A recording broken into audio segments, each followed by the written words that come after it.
2024 ലോക്സഭാ തെരഞ്ഞെടുപ്പിൽ തൃശൂരിലെ സുരേഷ് ഗോപിയുടെ വിജയം കൃത്യമായി നേടിയതാണെന്ന് അന്നത്തെ ഇടത് സ്ഥാനാർത്ഥിയും CPI നേതാവുമായ VS സുനിൽകുമാർ മാനിപ്പുലേറ്റഡ് വിക്ടറി എന്ന ഹാഷ്ടാഗ് നൽകി അദ്ദേഹം ഫേസ്ബുക്കിൽ കുറിച്ചു.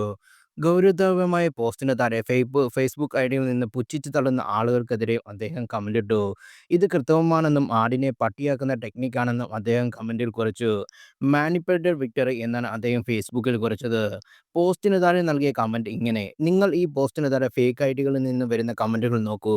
ഗൗരവമുള്ള ഒരു ആരോപണത്തെ തീർത്തും പുച്ഛിച്ചു തള്ളുന്ന രീതിയിലല്ലേ ഈ ഫേക്കുകൾ ഈ വിഷയത്തെ ചിത്രീകരിക്കുന്നത്. This is a manipulation. They know how to. ആടിനെ പട്ടിയാക്കൽ ടെക്നിക്. തൃശ്ശൂരിൽ വോട്ടർ പട്ടിക സംബന്ധിച്ച പരാതിയൊന്നും ലഭിച്ചിട്ടില്ലെന്ന് മുഖ്യ തിരഞ്ഞെടുപ്പ് ഓഫീസറുടെ വിശദീകരണം ശരിയല്ലെന്ന് LDF സ്ഥാനാർത്ഥി VS സുനിൽകുമാർ വ്യക്തമാക്കി. Chief election agent KP Rajendran 4 തവണ ജില്ലാ അധികാരിക്ക് പരാതി നൽകി. കൃഷ്ണതേജ പരാതി ഉന്നത തലത്തേക്ക് നൽകിയില്ലെന്ന് സംശയിക്കണം. തിരഞ്ഞെടുപ്പ് കഴിഞ്ഞപ്പോൾ NDA ഭരിക്കുന്ന സംസ്ഥാനത്തെ ഉപമുഖ്യമന്ത്രി സംഘത്തിലേക്ക് കൃഷ്ണതേജ പോയെന്നും സുനിൽകുമാർ പറഞ്ഞു. ലോക്സഭാ തിരഞ്ഞെടുപ്പിൽ വോട്ട് ക്രമക്കേട് നടത്തിയെന്ന ആരോപണമായി DCC പ്രസിഡന്റ് ജോസഫ് ടാർജറ്റ് രംഗത്തെത്തിയിരുന്നു. സുരേഷ് ഗോപി താമസിച്ചിരുന്ന നെട്ടശ്ശേരി വീട്ടിൽ 11 വോട്ട് ചേർത്തു. ഈ വീട്ടിൽ ഇപ്പോൾ വോട്ടർ പട്ടികയിലുള്ള താമസക്കാരില്ല.